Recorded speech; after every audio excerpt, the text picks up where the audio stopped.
तो एक्चुअली 11 बजे हमने जो क्लास शुरू किया था, वो ये जो पूरा एरिया है ना, ये पूरा एरिया का नेटवर्क डाउन हो गया था। मुझे लगा खाली इधर के वजह, मैं मार्केट में गया तो पता चला उधर भी नेटवर्क पूरा डाउन हो गया है। अभी दोबारा नेटवर्क आया है, अभी देखते हैं, क्लास कोशिश करते हैं, इसके अलावा हम क्या ही कर सकते हैं। हरे कृष्ण। हरे कृष्णा।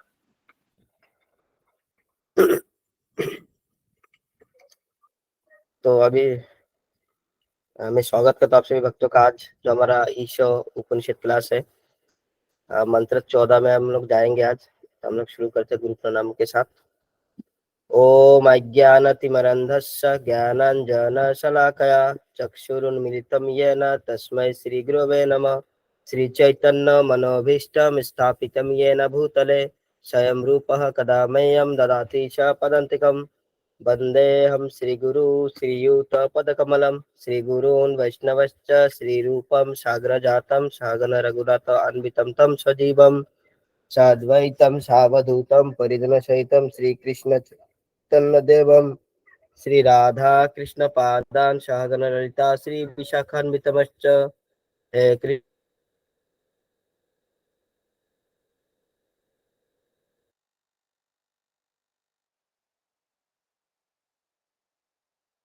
कृष्ण करुणा सिंधु दीनबंधु जगतपते गोपेश्वर गोपिकाकांत राधाकांत नमस्ते। तप्त कांचन कल्पतरुभ्यश्च कृपा सिन्धुभ्येव च पतितानां पावनेभ्यो वैष्णवेभ्यो नमो नमः। नमो विष्णुपादाय कृष्णपृष्ठाय भूतले श्रीमते भक्ति वेदांत स्वामिनीति नामिने। नमस्ते सरस्वते देवे गौरवाणी प्रचारिणे निर्विशेष शून्यवादी पाश्चात्यदेशतारिणे। जय श्री कृष्ण चैतन्य प्रभु नित्यानंद श्री अद्वैत गदाधर श्रीवासादि गौर भक्तवृंद। हरे कृष्णा कृष्णा कृष्णा हरे हरे, हरे राम राम राम हरे हरे। आप सभी भक्तों का बहुत बहुत स्वागत है दोबारा। तो चलिए हरे हम मंत्र में प्रवेश करते हैं। मैं प्रेजेंटेशन शेयर कर देता हूँ। हरे कृष्णा प्रभु जी। एक पूछना था मुझे, आप जो मंत्र पढ़ाते हैं ना हमें, हाँ जो श्लोक वगैरह है ना, उसके मतलब संधि विग्रह क्यों नहीं है इसमें? खाली मतलब कि अनुवाद और श्लोक ही इतना ही है, मतलब वो मतलब संस्कृत वाला जो पार्ट है ना, हाँ। उसको मतलब कि श्लोक वगैरह मतलब हम में इतना मतलब ये नहीं है ना, मतलब समझ मतलब कई कई मतलब कि संधि विग्रह करते समय पढ़ते समय भी बहुत मतलब प्रॉब्लम होता है मतलब उसका। नहीं, वो आप किताब लेंगे ना, किताब में दिया हुआ है, ठीक है। तो मैंने ऐसे बनाया है, तो उतना कुछ बना नहीं सकते, है ना। कौन सा ये किताब मैं मतलब? है, कौन सा ये किताब है? मैंने ईशोपनिषद किताब है, जो किताब आपको पढ़ाया जा रहा है, बुक है ना, बुक। देखिए मैं नहीं, आपको दिखाता हूँ। वो बुक नहीं है मेरे हमारे पास। हाँ तो बुक पीडीएफ आप वगैरह है लीजिए क्या ना। आपका उसके? ये बुक है, देखिए, दिख रहा है आपको? हाँ हाँ, दिख ये रहा जो है। बुक है, ये, हाँ ये बुक आप ले लीजिए कहीं से, या ऑनलाइन भी खरीद सकते हैं। 4 बुक आपके पास होना चाहिए। भगवत गीता, श्री ईशो उपनिषद, नेक्टर ऑफ इंस्ट्रक्शन यानी उपदेशामृत, और भक्ति रसामृत सिंधु। ये 4 जो बुक है, ये बेसिक बुक है, इस्कॉन का प्रभुपाद जी कहते हैं। 4 बुक आपके पास होने चाहिए, 4 को आपको पढ़ना चाहिए, है ना। ओके। कुछ पढ़े ना पढ़े, लेकिन ये 4 जो है, मतलब 4 पिलर की तरह समझिए, बहुत इंपॉर्टेंट है बुक। ठीक है, 4 बुक से देखिए, श्री शिव परिषद, हाँ हाँ। ये बुक है, ठीक है। इसमें तो दिया हुआ है छंद विच्छेद, लेकिन क्या है, उतना ये जो मैंने लिखा है सब अपने लिखा है ना, तो उसमें उतना समय नहीं रहता, या फिर नहीं, उतना हेलो। बुद्धि। हाँ, हरे कृष्णा प्रभु जी। जो मतलब हाँ कि बाकी की जो पीडीएफ है ना, वो भेज दिए गैट को, मतलब गैट वाला जो हाँ, नंबर पे। जितना क्लास हो रहा है सब आपको पीडीएफ जा रहा है, ठीक है। नहीं नहीं, वो मिला है मतलब। हाँ जी। वो मिला है मतलब बाकी वाले कोर्स वाला। बस आपका हाँ, जो है ना, मतलब कि उसके अगर संधि विग्रह वाले फोटो अगर मिल सकते हैं तो। आप, मैं बुक का भी पीडीएफ आपको भेज दूंगा, ठीक है, ग्रुप में। ठीक है फिर, हाँ चलेगा फिर। हरे कृष्णा हरे प्रभु कृष्ण। जी। हरे कृष्ण। हरे आप बोलिए। कृष्णा प्रभु जी। हाँ, बुक हरे में कृष्ण। इसमें कितने श्लोक हैं इस उपनिषद में? इसमें 18 मंत्र है और एक इन्वोकेशन मंत्र, स्तुति मंत्र, टोटल 19 है। अच्छा। जी हरे प्रभु कृष्ण जी, प्रभु हरे जी। कृष्ण। जो ये बुक है, तो आप जो पीडीएफ भेज रहे हैं उसको हम निकलवा लेते हैं, तो वो भी एक बुक टाइप ही बन जाएगी ना? हाँ हाँ बिल्कुल, बुक ही ओके। है ना। वो जो बुक जी में दिया है वही चीज है, शॉर्ट शॉर्ट, थोड़ा शॉर्ट में, थोड़ा आम भाषा में वैसे लिखा है, ठीक है। ठीक है, तो फिर बुक लेने की फिर आवश्यकता नहीं, बस वो छंदी विच्छेद देखने होंगे। नहीं आवश्यकता क्या, आप मेरे 100 बुक लेंगे तो अच्छा है, प्रभु जी का आशीर्वाद साथ में रहेगा, है ना। Yes yes yes, okay. जी, हरे कृष्णा। तो प्रभु चलिए हम जी मंत्र। आपने मंत्र हाँ 12वां और 13वां का नोट्स नहीं भेजा। ठीक है, आपको मिल जाएगा मंत्र 12 13 का नोट्स भी आपको मिल जाएगा, ठीक है। वो गैट वाला जो नंबर है उस पर मैसेज कर सकते हैं। ओके। जी ठीक है। तो चलिए हम मंत्र में जाते हैं, क्योंकि हमारे पास नेटवर्क लिमिटेड रहता है, पता नहीं मेन मेन पॉइंट पर मैं बात कर रहा था, बाकी ये सब चीजें व्हाट्सएप में भी हो सकता है चैटिंग के थ्रू। हम अभी मंत्र देख लेते हैं। तो ईशो उपनिषद मंत्र 14 इस प्रकार है।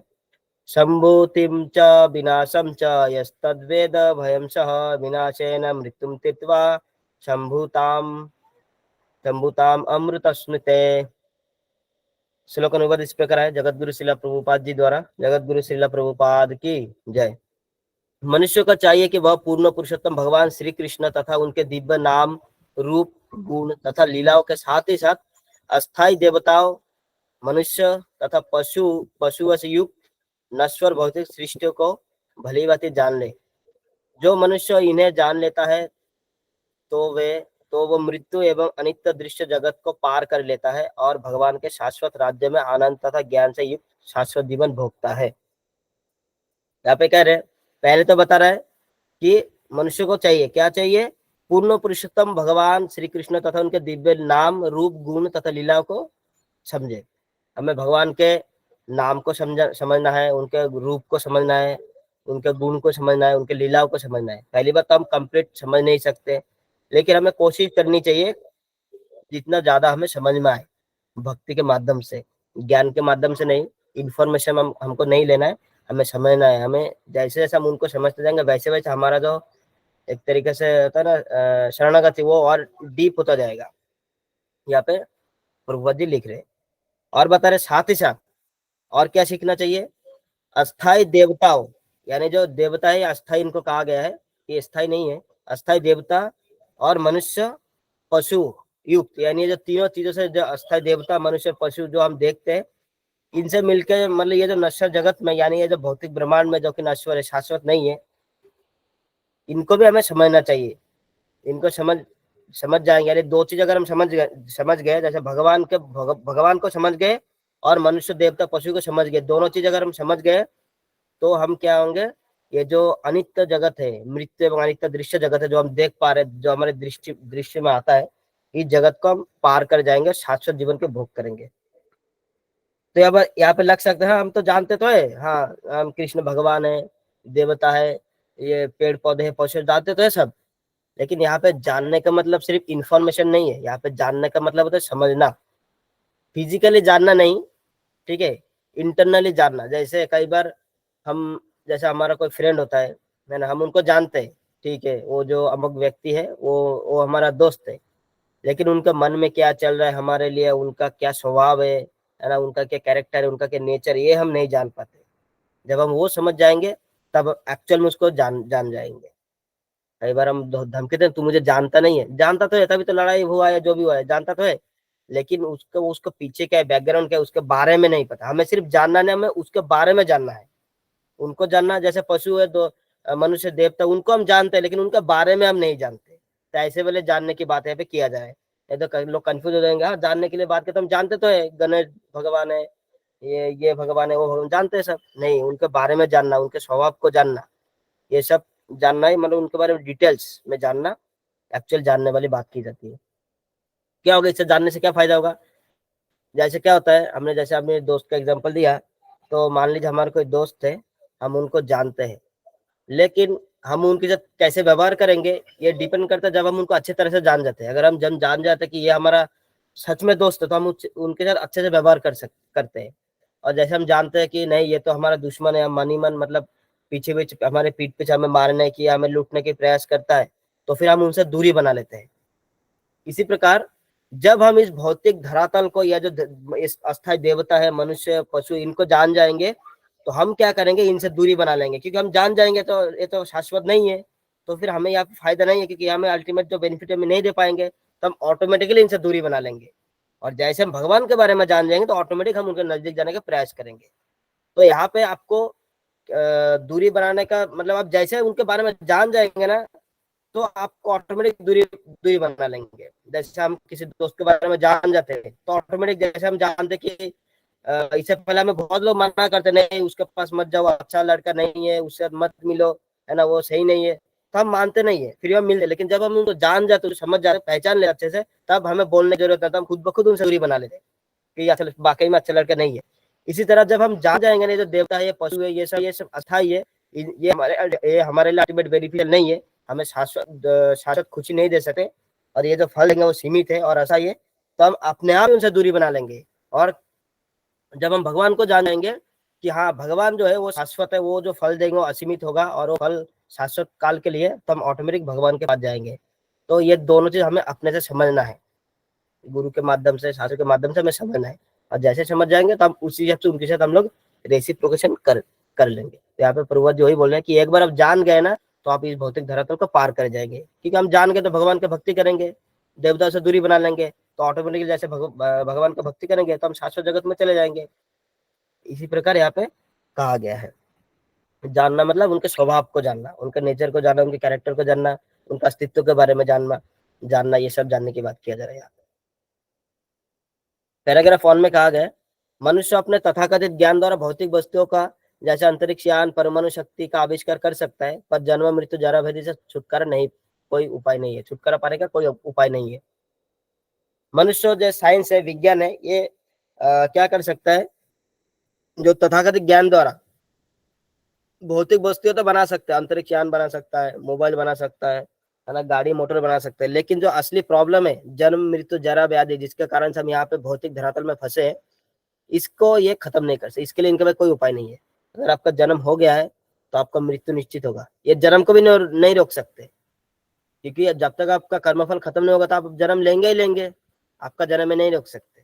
कहीं ना कहीं आपको किसी भी शरीर में आपको जन्म होगा ही होगा, आप जन्म लिया आपने, तो मृत्यु को भी नहीं रोक सकते, कैसे रोक लेंगे मृत्यु को, कहीं कभी ना कभी आना ही है। आपका जो बुढ़ापा है वो भी नहीं रोक सकते, आपका जो बीमार आता है वो भी नहीं रोक सकते। कई बार हमें देखने को लग सकता है कि हाँ हॉस्पिटल खुल गया तो व्याधि को तो रोक दिया, नहीं रोका नहीं है, उन्होंने व्याधि को कुछ मतलब ठीक किया है, आने से नहीं रोक पाए, आने से कोई नहीं रोक पाएगा, वो तो आएगा। हाँ उसका तो आप उपाय कुछ समय के लिए छोड़ सकते, जैसे जिनको मरना था आज वो मर गए, उनको थोड़ा टाइम बाद मरेंगे, लेकिन क्या वो भी भगवान ने वहाँ पे उनका सेट किया कितना टाइम में इनका मृत्यु है, जब मृत्यु आना है तब आएगा, कोई नहीं रोक सकता। दिखा मतलब ऐसे लगता है कि हाँ ये डॉक्टर ने बचाया, लेकिन डॉक्टर नहीं बचाते, डॉक्टर अपना कोशिश कर सकता है ना, लेकिन सैंक्शन भगवान से होता है। ये सब ऊपर ऊपर देख हाँ भाई इसने किया, इसने वह किया, उसने वो किया, ऐसे नहीं होता है। ऐसे भगवान अर्जुन को बताता ना युद्ध क्षेत्र में कि तुम तो निमित्त मात्र, इनको मैं पहले ही मार चुका हूँ, तुम बस एक्टिंग करो। तो हम भी वैसे एक्टिंग करते, डॉक्टर भी वैसे एक्टिंग करते, हर कोई एक्टिंग ही कर रहा है यहाँ पे, लेकिन जो रिजल्ट देने वाला भगवान है। लेकिन हमें लगता है कि भाई हमने किया है। जैसे एक एग्जांपल मैंने लास्ट टाइम दिया था कि कई बार हमने फिल्मों में देखा है, सिनेमा में देखा है कि एक मतलब बेटा होता है, वो घर से गुस्सा होकर चला जाता है ना, चला जाने के बाद क्या होता है, जब घर से निकल जाता है तो पिता उसके लिए चिंतित होता है। अब वो बेटा जहाँ पे जाता है तो पिता क्या करते हैं, उसका खबर निकालते हैं बेटा कहाँ पे चला गया। अब वहां पे जाके जैसे उसके पिताजी को पता चलता मेरा बेटा उस राज्य में या उस शहर में गया है, तो वहां पे अपना किसी दोस्त के कांटेक्ट से, यानी उस पिता का कोई दोस्त को बोलता है मेरा बेटा वो है, तो उसको बताना मत, मैं उनका पिता हूँ, और तू भी बताना कि तू उसका दोस्त है, उसको अपने कंपनी में एक नौकरी दे दे। फिर किसी भी मतलब कारण से वो जो पिताजी का दोस्त होता है वो भी एक्टिंग करके आके मिलता है, कहीं किसी भी तरह से मिलके फिर उसको नौकरी ऑफर करता है, फिर वो नौकरी करता है, वहाँ पे पैसे कमाता है, अच्छे से रहता है। अब बेटा को लगता है कि देखो देखो अब मेरे बाप ने मुझे घर से निकाल दिया, मैं गुस्सा से आ गया, अब मैं देखो खुद के काम मतलब दम पे यहाँ पे नौकरी कर रहा हूँ, पैसे कमा रहा हूँ, अब मैं पिताजी को दिखाऊंगा मैं कर सकता हूँ। लेकिन उसको नहीं पता होता वो जो व्यवस्था है वो उसके पिताजी ने खुद किया है बिना बताए, है ना। इसी तरह भगवान हमारे लिए हर व्यवस्था किया है, लेकिन हमें लगता है डॉक्टर, हाँ डॉक्टर ने बचाया, लेकिन व्यवस्था पीछे से है, वहां बस आप एक्टिंग कर रहे हो। तो भगवान ने भी, हम जब यहाँ पे आए तो उन्होंने सब व्यवस्था किया है, पानी दिया है, मिट्टी दिया है, पेड़ पौधे दिया है, फल दिया है, सब्जी दिया है, बहुत सारी चीज जो भी हम देख पाते हैं सब कुछ दिया है। लेकिन हम मानने को तैयार ही नहीं कि ये मतलब ये हमारे पिताजी ने, भगवान ने दिया है। हम सोचते कि हमने किया है, सब हमने मेहनत किया, हमने पैसा कमाया, कर्म ही पूजा, ये वो दुनियादारी के ज्ञान हम लोग लेके बैठते हैं, लेकिन जो पीछे से सब कुछ सैंक्शन हो रहा है उसको हम मतलब देख नहीं पाते, नहीं समझ पाते। और जब तक हम नहीं समझेंगे तब तक हम पिताजी से देश ही करेंगे ना। जब वो उसके बाद क्या होता है, जब फिल्म के वाला जो बेटा को पता चलता था वो पूरा हैरान हो जाता है, ये ऐसे कैसे, इसका मतलब सब जो मैंने किया सब पिताजी का ही देन था। तब वो पिताजी को सरेंडर होता है कि हाँ मेरा बस का एक्चुअली में कुछ नहीं है, सब आपने करवाया। तो ये सरेंडर हमको होना है ना। आगे बता रहे हैं। और जैसे ही कोई इन्हीं तथाकथित विज्ञानी से यह 4 समस्या के बारे में पूछता है तो बड़े ही चतुराई से यह बताता है कि यह भविष्य में संभव होगा। यानी कोई अगर विज्ञानी से पूछ लेता है कि ये जो जन्म मृत्यु जरा व्याधि है इससे कोई छुटकारा पाने का उपाय बताओ, ये लोग बोलेंगे फ्यूचर में हो जाएगा। इस चक्कर में बहुत सारे ऐसे सुनने में आया है कि बहुत सारे इन्होंने बॉडी वगैरह रख दिया है, डेड बॉडी, जो फ्यूचर में प्राण डालेंगे। बहुत सारा ऐसा चीज इन्होंने किया हुआ है जो कि कभी संभव नहीं है। और ये जो बताते ना हाँ हो जाएगा, तो ये भी एक तरीके से दिखाते कि हाँ भाई ये भी अज्ञानी है, मतलब अज्ञान की वजह से आपने उसको रख दिया और अभी बताएंगे फ्यूचर में होगा तो और अज्ञानी है ना। तो ऐसे संभव नहीं है, कभी जीवन कभी जड़ से कभी चेतना नहीं आ सकती। जीवन के लिए आपको एक जीवन का स्रोत जीवन है ना, लाइफ कम्स फ्रॉम लाइफ। तो ये जो जड़ पदार्थ से कभी जीवन नहीं आ सकता। चाहे जैसे हम लोग पेड़ काट देते हैं लेकिन उसका पेड़ का जड़ रहता है, इसलिए देखेंगे वो जो उसका उसमें जीवन है तो और टहनी निकल सकती। लेकिन एक बार पेड़ सूख गया है ना, सूख गया फिर लकड़ी होगा, लकड़ी से कभी दूसरा पेड़ नहीं आ सकता, कभी भी नहीं आ सकता। जब तक उसको मिट्टी से कनेक्शन नहीं मिलेगा तो नहीं आता है। तो उसका वो चेतना होनी चाहिए, जीव शक्ति होनी चाहिए, अदरवाइज कभी उसमें से जीवन नहीं निकल सकता। आगे बता रहे हैं, प्रकृति भौतिक प्रकृति अंतर्गत प्रत्येक जीव 6 कठोर नियम से गुजरते हैं। हमारे जो जीव है ना, जितना इनमें ना इनके पूरे जीवन काल में 6 प्रकार के चेंजेस होते हैं, स्टेप कह सकते हैं, स्टेजेस कह सकते हैं। वो क्या है, जन्म लेना यानी हम सब जन्म लेते हैं, फिर बढ़ना हम सब बड़े होते हैं, फिर हम कुछ उत्पादन करते हैं। उत्पादन मतलब बाई प्रोडक्ट्स, जैसे हमने शादी कर ली तो हमारे बच्चे हो गए, कुछ ना कुछ हम लोग उत्पादन करते हैं, यहाँ पे वंश विस्तार कह सकते हैं। उसके बाद कुछ काल तक रुक जाते हैं, उसके बाद बच्चे वगैरह हो गया, फिर हम कुछ काल तक ऐसे नॉर्मली रहते हैं, फिर धीरे धीरे क्षय होने लगता है, मतलब धीरे धीरे फिर छोटे होते जाते हैं। जैसे देखेंगे बाल पक गए, दांत गिर गए, है ना, धीरे धीरे जैसे हम बचपन में आए थे वैसे कंडीशन में जाते हैं, है ना। बाल झड़ने लगते हैं, फिर शरीर भी छोटा होने लगता है ना। पहले बड़ा, अभी फिर क्षय हो रहा है धीरे धीरे, अंत में मृत्यु, उसके बाद फिर धीरे धीरे मर जाते हैं। तो ये जो स्टेज है ना, स्टेज से हर कोई गुजरता है।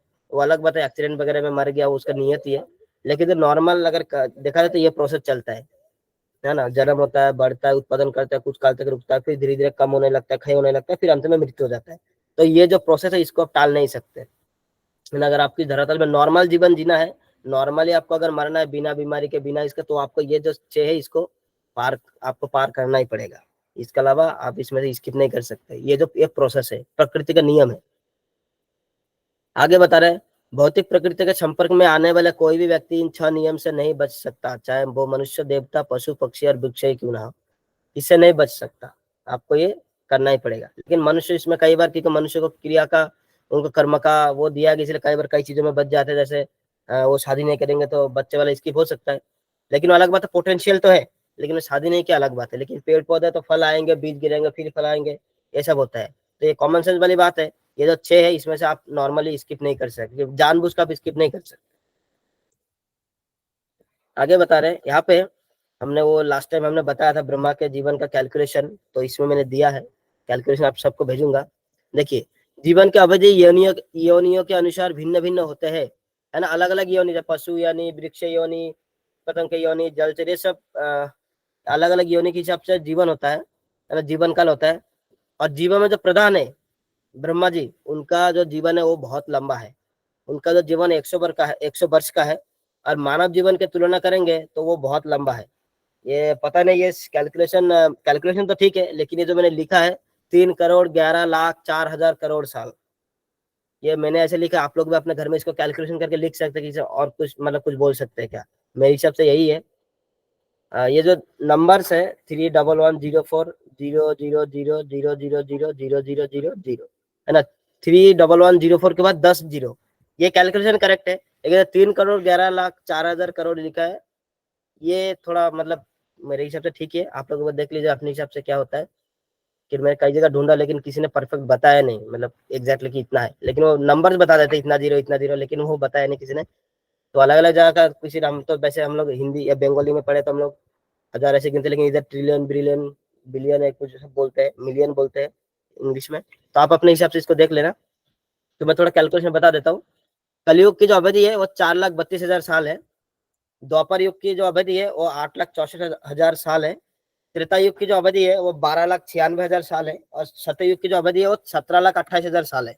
तो इतना जो है इनका इतना मतलब युग का अवधि है, टोटल टाइम ड्यूरेशन। अभी बोलते हैं ना कलयुग खत्म होने वाला, ये खत्म होने वाला है, वो कुछ नहीं होने वाला जब तक इतना नहीं होगा। अभी सिर्फ 5,000 समथिंग 5,100 कुछ तो हुआ है।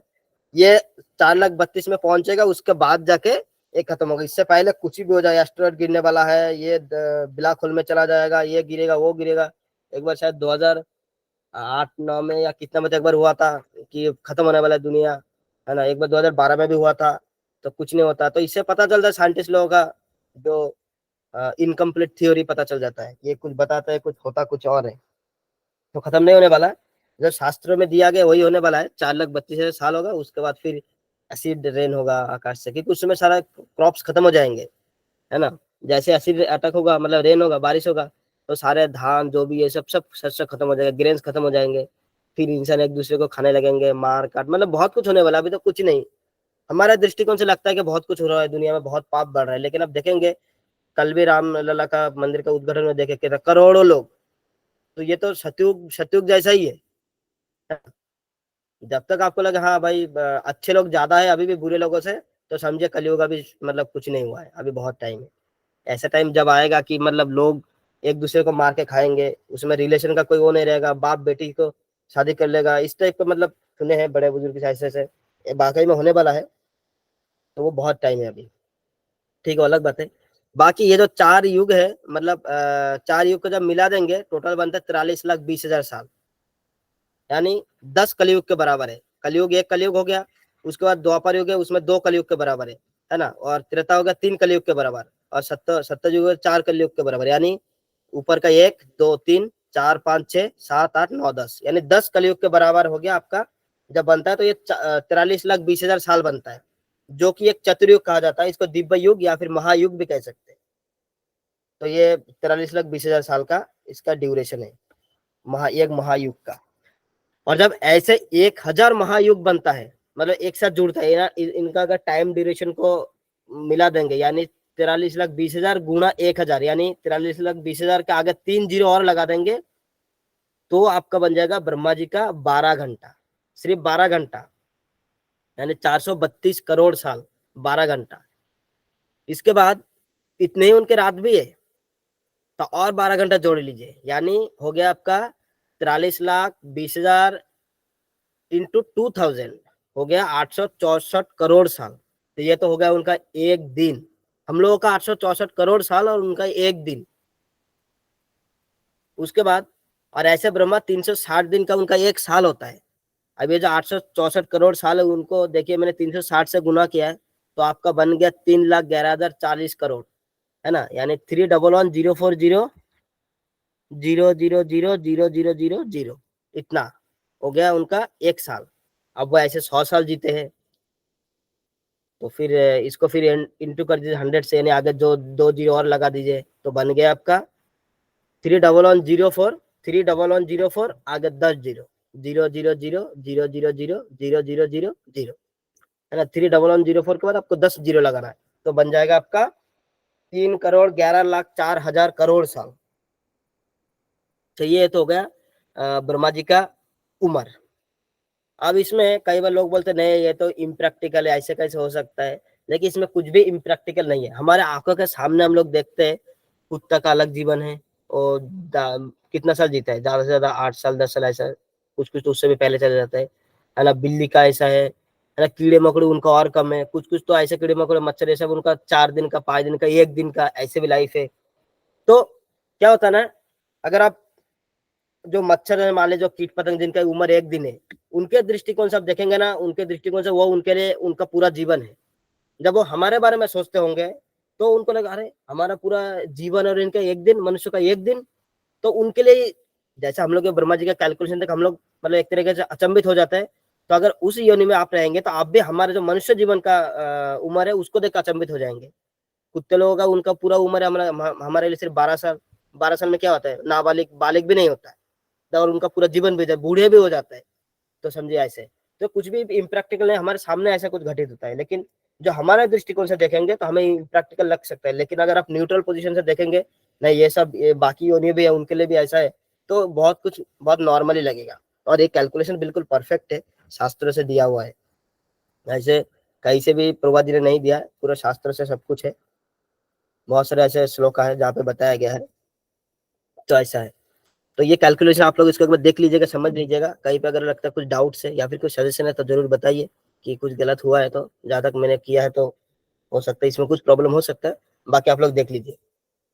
आगे बता रहे भाई, कुछ कुछ कीट पतंगों का जीवन अवधि सिर्फ 1 दिन या फिर कुछ घंटे होते हैं, परंतु ब्रह्मा हो या कीट पतंग सभी ब्रह्मा हो या कीट पतंग सभी 1 दिन मृत्यु को प्राप्त होते हैं, इसलिए इस भौतिक जगत का मृत्यु लोक कहा गया है। ऐसा हमने बताया, बहुत सारे कीट पतंग जिनका जीवन 1 दिन या फिर कुछ ही घंटा होता है। तो ऐसे देखेंगे तो उम्र उनका भी है, उम्र ब्रह्मा जी का भी है, उम्र मनुष्यों का भी है, उम्र देवताओं का भी है, लेकिन सब है मृत्यु, एक दिन मरेंगे, एक न एक दिन मरने ही वाला है। चाहे आप जितना लंबा जी लीजिए, आपको मरना तो है ही है। इसे इसीलिए इस जगत को मृत्यु जगत कहा जाता है ना। जब आप लंबा जी सकते हैं लेकिन अपना मृत्यु को मतलब खत्म नहीं कर। हाँ, किसी ने लिखा 300 ट्रिलियन 40 बिलियन, क्या होता है ट्रिलियन बिलियन हमको नहीं पता, हिंदी में मैंने लिख दिया, पढ़ लीजिए।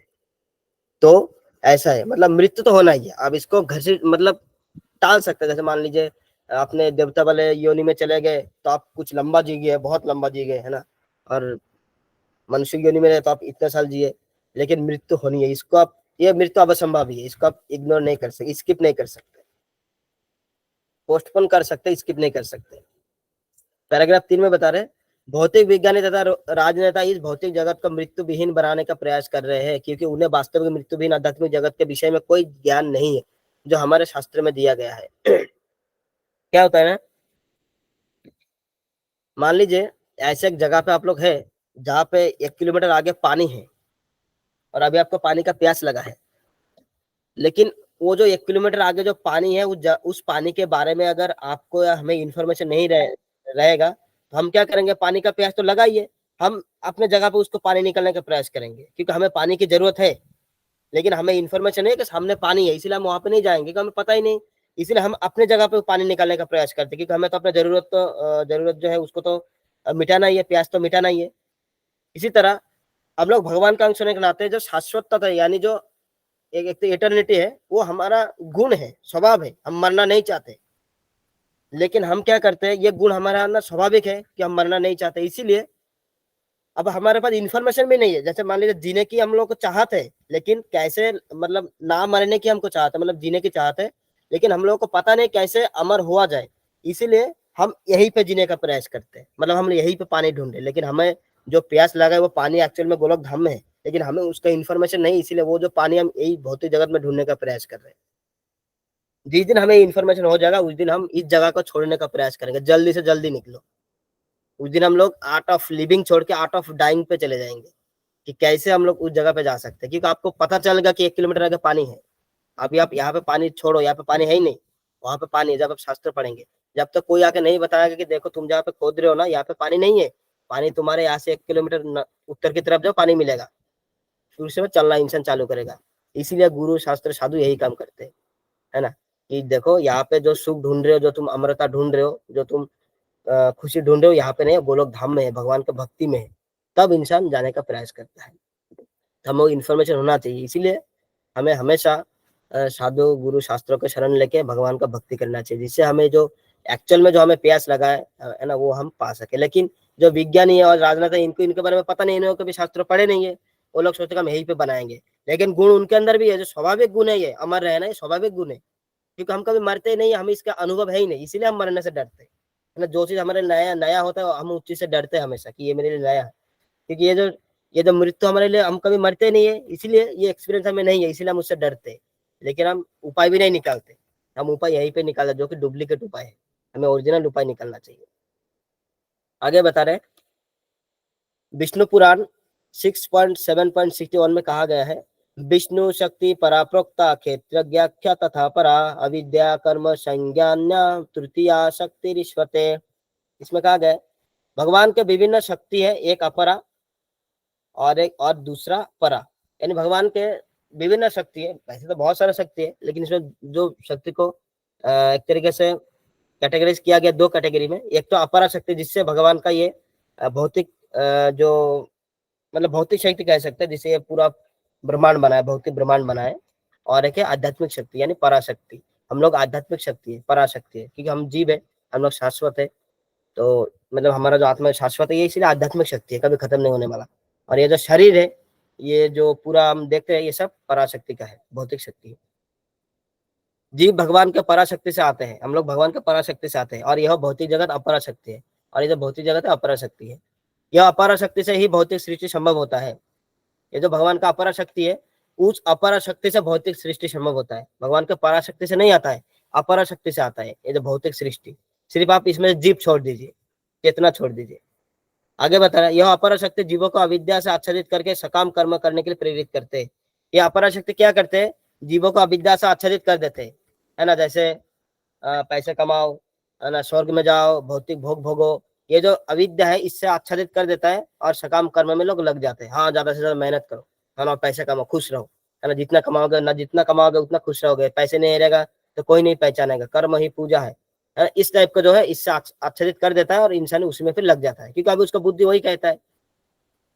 आगे बता रहे भगवान के पराशक्ति के बारे में भगवद गीता 8.20 में भगवान कहते हैं, प्रस्तस्मात्तु भावन्यो अव्यक्त व्यक्त सनातनः यह स सर्वेषु भूतेषु नश्यत्सु न विनश्यति। इसका अतिरिक्त एक अन्य अव्यक्त प्रकृति है, इसका अतिरिक्त एक अन्य अव्यक्त प्रकृति है जो शाश्वत है और इस व्यक्त तथा अव्यक्त पदार्थ से परे है। यानी कह रहे भगवान अपने धाम के बारे में बात करें जो शाश्वत है, और ये जो हम देख रहे हैं इससे परे है वो। यह परा और कभी नाश नहीं होने वाली है, यह कभी नाश नहीं होती। यानी भगवान के जो आध्यात्मिक धाम है वो कभी नाश नहीं होते। जब इस संसार का सब कुछ लय हो जाता है तब भी उसका नाश नहीं होता। ये लय हो गया, लय होना चाहिए। आप एक सेकंड,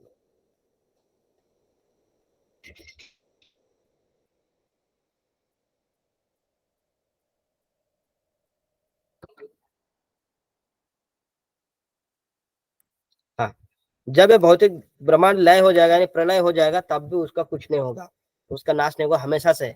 जैसे हमारा शरीर खत्म होने के बाद हमारा आत्मा का कुछ नहीं होता, क्योंकि आध्यात्मिक शक्ति है। इसी तरह जब पूरा ब्रह्मांड खत्म हो जाएगा तब भी वो आध्यात्मिक जो आकाश है, जो आध्यात्मिक भगवान का धाम है, वो उसका पता नहीं होने वाला है। और हम लोग एक्चुअली वही के हैं, हम लोग शाश्वत है। आगे बता रहे सारे भौतिक लोग ऊर्ध्व मध्य तथा निम्न लोग पूरे ब्रह्मांड भर में फैले हुए हैं और ब्रह्मा जी के जीवन काल तक ही रहते हैं। ये जो ब्रह्मांड है मतलब पूरा ये ऊपर नीचे हर जगह फैले हुए हैं। हमको लगता है बस यही है, और आसमान के ऊपर, हाँ, हम तो पूरा आसमान तक दिख रहा है, आगे कुछ नहीं है। बहुत कुछ है जो हमें नहीं देख सकते हम लोग, है ना। अगर आप देखेंगे तो आप जहाँ भी खड़े हैं कुछ दूर तक आपको दिखेगा, उसके बाद लगेगा तो आसमान जो छत की तरह गया, वहां से पूरा दीवार की तरह उठ के ऐसे ऊपर से आया है, गोल राउंड से, ऐसे लगा हम लोग किसी एक डोम के अंदर है ना। उसके आगे कुछ नहीं दिखता। ऐसा थोड़ी है, जितना आगे बढ़ते जाएंगे देखा अरे नहीं, ये तो आसमान के पीछे भी और गांव है जो हमें उधर से नहीं दिख रहा था। हमें लग रहा था हाँ ये जो पहाड़ है, और पहाड़ के नीचे आसमान खत्म, पहाड़ से आसमान मिल गया, फिर आगे कुछ नहीं है। ऐसा बचपन में लगता है ना, सबको लगता है। लेकिन क्या है, वो बच्चा, उस बच्चे के पास बुद्धि नहीं होता, इसलिए उसको लगता है ऐसा ही है। लेकिन जब हम बड़े होते हैं फिर धीरे धीरे समझ रहे हैं ऐसा नहीं, एक्चुअल में वैसा है। तो अगर अभी भी हमें लगता है कि इस आसमान के ऊपर कुछ नहीं है, तो हम अभी भी बच्चे हैं, समझिए, है ना। तो हमें लगता है कि ऐसा है, लेकिन ऐसा नहीं है, ऊपर नीचे बहुत कुछ है। आगे बता रहे हैं, और ये ब्रह्मा जी का जीवन काल तक ही रहते हैं। ये सब जो ब्रह्मा जी का जीवन काल तक रहेगा। एक्चुअली 4 प्रकार के प्रलय होते हैं। एक होता है आपका 4, एक तो हमारा शरीर में होता है, हमेशा प्रलय होते रहता है। जैसे हमारा हर मिनट मतलब जो है हमारा जो सेल्स है ना, वो खराब होते रहते हैं। हर साल में हमारा शरीर पूरा बदल जाता है। वो उसको प्राकृतिक प्रलय कहते हैं मेरे ख्याल से, प्राकृतिक प्रलय। और एक होता है नैमित्तिक प्रलय। नैमित्तिक प्रलय क्या होता है, जब ब्रह्मा जी का रात होता है, यानी दिन खत्म हो गया 12 घंटा, तब रात होता है, तो उस समय क्या होता है, पूरा भौतिक ब्रह्मांड कारण सागर में डूब जाते हैं। तो भी एक प्रलय, उसको डिटेल्स में आगे चर्चा करेंगे। और एक होता है प्रलय जब मतलब ब्रह्मा जी का जीवन समाप्त हो, तो इसमें कहा गया है, उसको बोलते हैं महाप्रलय नहीं, और कुछ तो उसको बोलते हैं, मुझे नाम नहीं याद है, मैं बताऊंगा। और एक लास्ट प्रलय आता है, उसको बोलते हैं आत्यांतिक प्रलय। यानी यानी जब हमारा जो रिलेशन है इस भौतिक ब्रह्मांड से टूट जाता है और हम लोग सीधा भगवान धाम जाते हैं, भगवान के धाम चले जाते हैं, वो भी एक प्रलय है। यानी हमारा जो भौतिक अस्तित्व का प्रलय हो गया। अब तक हम लोग भौतिक अस्तित्व में भटक रहे थे, कभी ऊपर कभी नीचे, कभी नरक कभी स्वर्ग, तो उससे निकलकर जब हम लोग आध्यात्मिक धाम में चले जाते हैं तो वो भी एक तरीके से हमारा भौतिक अस्तित्व का प्रलय हो गया। अभी हम आध्यात्मिक अस्तित्व में उसको हम पा चुके हैं, है ना। जैसे मान लीजिए जेल में उनका जो सजा काटने का एक ड्यूरेशन था, उसका प्रलय हो गया, वो समय समाप्त हो गया, तो वो भी एक प्रलय है, आत्यात्मिक प्रलय कहते हैं। प्राकृतिक प्रलय, नैमित्तिक प्रलय, और बीच वाला याद नहीं आ रहा, और ये लास्ट वाला है आध्यात्मिक प्रलय, अतिआंतिक प्रलय। यानी जिससे जब हमारा भौतिक ब्रह्मांड से हमारा संपर्क टूट जाता है और हम लोग एक्चुअली संपर्क जोड़ लेते हैं आध्यात्मिक ब्रह्मांड से, तो हम वहां पे चले जाते हैं, हमारे यहाँ पे जो भौतिक अस्तित्व उसका प्रलय हो गया, हम लोग अभी हमेशा के लिए उधर चले गए। तो ऐसे समझिए 4 प्रकार के प्रलय होते हैं। परंतु कुछ निम्न लोक ब्रह्मा जी के एक ही दिन में प्रलय हो जाता है। कुछ निम्न लोक का जो ब्रह्मा जी के एक दिन में प्रलय होता है और दूसरे दिन पुनः संरचना की जाती है। उच्च लोकों में समय की गणना भिन्न रीति से होती है। ऐसे ऐसे अनेक उच्च लोक है जहाँ मानव जीवन के 1 वर्ष उनका 1 दिन होता है। देखिए अभी बता रहे थे ना कि हमारे लिए जैसे चींटी के लिए हमारा जीवन विस्मयजनक एक तरीके से तत्व है, इसी तरह जो हमारे जो देवता है उनका भी जीवन हमारा पूरा मतलब जो होगा 1 वर्ष होगा, वो देवता लोगों का 1 दिन है, हमारा पूरा वर्ष है उनका 1 दिन है। तो देखिए उनका भी उम्र कितना ज्यादा है ना। तो ये उम्र बहुत ज्यादा भी है उनकी, जब से हमारा उम्र चींटी के बराबर है, ऐसा हमारे लिए चींटी का जीवन मतलब बहुत कम है। इसी तरह देवता लोगों के लिए हमारा जीवन चींटी के बराबर है। ये देखो अभी मनुष्य अभी पैदा, अभी थोड़ी देर बाद मर जाएगा। जब ये एक्चुअली के काल का इफेक्ट है, हम अपने इस दिमाग से सोचेंगे ना काल को, अगर इसको कंक्लूड करके सोचेंगे कि हम लोग खुद काल के प्रभाव में, तो हम समझ नहीं पाएंगे ऐसे कैसे हो गया। ऐसे कई बार होता है कि एक दो ऐसे प्रसंग आते हैं महाभारत में, भागवत में, कि आप स्वर्ग गए, वहां से आते आते पृथ्वी का कुछ करोड़ साल हो गए, लेकिन वहां पे गए तो अभी गए थे। तो बेसिकली क्या होगा, हम लोग यहाँ पे जो आए ना, जब हम वापस जाएंगे ना तो लगेगा ऐसे, अरे जीव अभी जस्ट गया था, अभी जस्ट जाकर वहां से वापस आ गया। जैसे जाता है ना मार्केट गया 5 मिनट में वापस आ गया, है ना। लेकिन होता क्या है, ऐसे मान लीजिए आप घर से बाहर गए और आप सुबह गए, शाम को वापस आ गए। बस हमारे लिए नॉर्मल क्या, हाँ भाई आदमी जो सुबह गया मार्केट गया, मतलब सुबह कोई काम से गया, ऑफिस गया, शाम को वापस आ गया, आपके लिए नॉर्मल 1 दिन। लेकिन इतने टाइम के अंदर ये जो कीड़े मकोड़े, उनके कितना जीवन चला गया, मतलब उनका तो कई लोग मतलब जन्म खत्म हो गए, बाप रे कितना जन्म बाद आया। लेकिन हमारे लिए जस्ट अभी गए अभी आए, सुबह गए शाम को। इसी तरह हम यहाँ पे तो हमें लग रहा हम 84 लाख यानी इतने करोड़ साल से घूम रहे हैं, लेकिन वहां पे अगर उस दृष्टिकोण से देखेंगे, भगवत धाम के दृष्टिकोण से, अभी गया और अभी वापस आ गया, ऐसा है। ये काल का प्रभाव है, हर जगह अलग अलग प्रभाव है काल का। आगे बता रहे, इसलिए ब्रह्मा जी का जीवन अवधि इतना विशाल है, और उनका मृत्यु पर प्रलय हो जाता है, और इनके मृत्यु में भी एक प्रलय हो जाता है, जो कि मतलब उस प्रलय का मुझे नाम याद नहीं आ रहा है अभी फिलहाल।